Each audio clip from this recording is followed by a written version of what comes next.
ওকে আগা লাগছে রে, আগা লাগছে রে।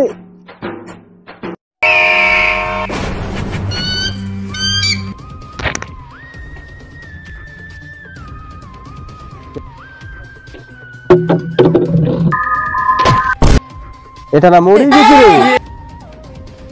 কি করিম? হ্যাঁ, সিআইডি কে ফোন করতে হবে। ফোন করো। হ্যালো সিআইডি, আরে আমি এটা হাগির আছি, এটা একটা লাশ পড়ে আছে। হ্যাঁ হাগির আছি, দেখুন লাশ পড়ে আছে একটা। হ্যাঁ তাড়াতাড়ি এসো। হ্যাঁ অভিজিৎ, দয়া স্যার, দীর্ঘ 6 মাস পরে কাজ পাইছি, চলো। আর একটা কথা বলি, আমার বউ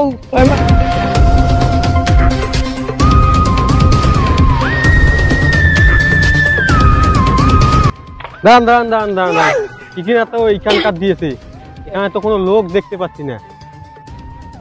আমাকে কি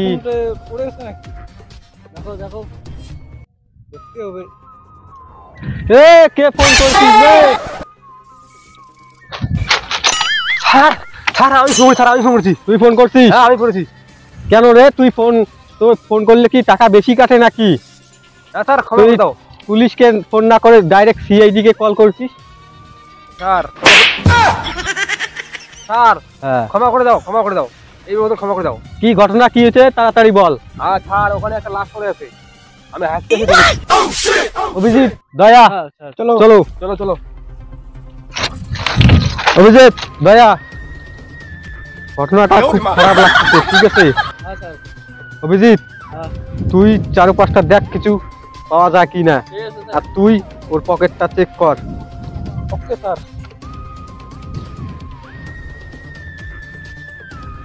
আর একটা করে তো ফোন করেছি। ভালো করে দেখ দয়া, ভালো করে দেখ।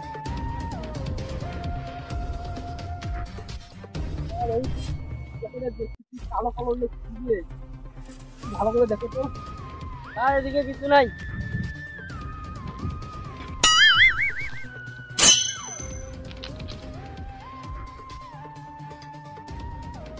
আর টিকিট পেয়েছি।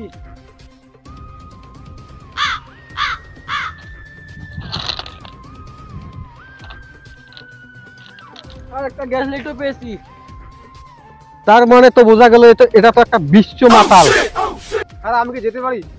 দাঁড়া, তুই আমাদের কল করছিস, দাঁড়া, তোর দরকার আছে। আর একটা মোবাইল আছে। হ্যাঁ মোবাইলে দেখ ওদের বাড়ির নাম্বার কোনো আছে কি না। আর ওর তো মোবাইলের লকটা খুলতে পারি না। দয়া, অভিজিৎ, কোনো ঘাপলা আছে? দেখি তো মনে হইতেছে।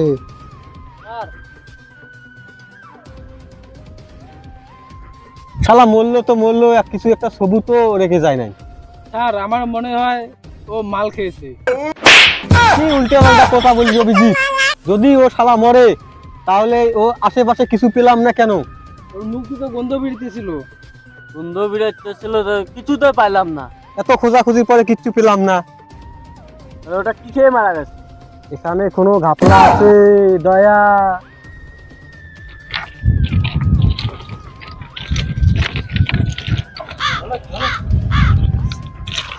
এই শালাতে কি করে মরলো, শালা ভাবতে শালা মাথাটাই শেষ হয়ে গেল।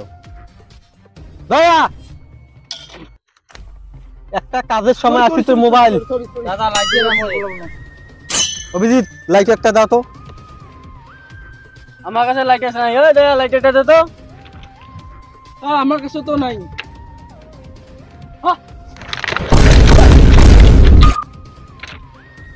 তুই তো মারা গেছিস, তুই এখানে কি করে এলি? আমি মারা যাই নাই তো। তাহলে আমি রাত্রিবেলা মাল খেয়ে পড়েছিলাম, আমি ভাবতেছি সকালবেলা যাবো। তো সকালবেলা উঠে দেখি এখানে পড়ে আছি। মাল খাই না, মাল খাই না, ওই বন্ধুর সাথে গেছি তো হঠাৎ করে ও। নাটক না নাটক করি না আমি স্যার। তোর জন্য কাজ, সারাদিন কাজ, এত কাজ ফেলে এখানে আসছি, আর তুই মাল খেয়ে পড়ে আছিস। আমি দয়া, অভিজিৎ, তোরাই কিছু কর, আমি কিছু করব না। আমি তো জানি না তোর জন্য আমি একটা সুগার থেকে বড় কাজ পেয়েছি। আমার বউকে আমি যে একটা সোনা কিনে দিতাম, সোনার হার, সেটা তো আমার হলো না এখন। সরি স্যার, কিছুটা করতে হবে তোর। ভুল হয়ে গেছে, মাল খেয়ে পড়েছিলাম। এবার মাল খেয়ে পড়ে হয় ট্রেনের রাস্তায় দুটো ট্রেন আসি তোমার মুখের উপরে দিয়ে গেল, সেটা কি করলে নয়? সরি, নেক্সট টাইম এইরকম হবে না। কিছু বল কি বলবো, তুই দে না দুইটা মারি দে ডাল। ঠিক আছে, নেক্সট টাইম এভাবে দারু খেয়ে রেলের রাস্তার মধ্যে পড়ে থাকিস না। তোর কি ঠিক বাবা আছে। মা আছে? আছে তো। তাহলে এখানে কেন থাকিস? বাবা মার কাছে যে এখানে একটা থাকবি, তোর বাবা তো অনেক টেনশন করে।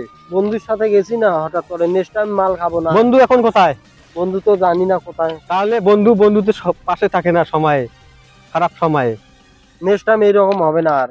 হ্যাঁ, Sorry। আর যদি কোনোদিন এরকম দেখি না, আর ভালো একটা মানুষের মতো মানুষ হওয়ার চেষ্টা করো। বিয়ে করেছো? না। ঠিক আছে, যা তাহলে ঠিক নেক্সট আছে, টাইম ঠিক আছে। দারু খাস না, ঠিক আছে?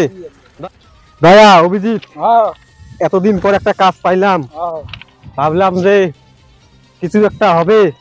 হ্যাঁ। এভাবে চললে তো আমাদের সংসার চলবে না। আমার যে বাড়ি গেলে কি হবে, আমার বউ বোধহয় বাড়ি ডাঙে বাড়ি করে দেবে স্যার। একটা আমি বাড়িতে বলেছিলাম যে তোমার জন্য একটা গয়নার হার কিনে আনবো, হ্যাঁ, তা হলো না এখন। তাহলে আর কি করব? যাই হোক, নেক্সট টাইম কল করতে চলে আসবেন, হ্যাঁ, ঠিক আছে? ওকে। তাহলে যাও এখন।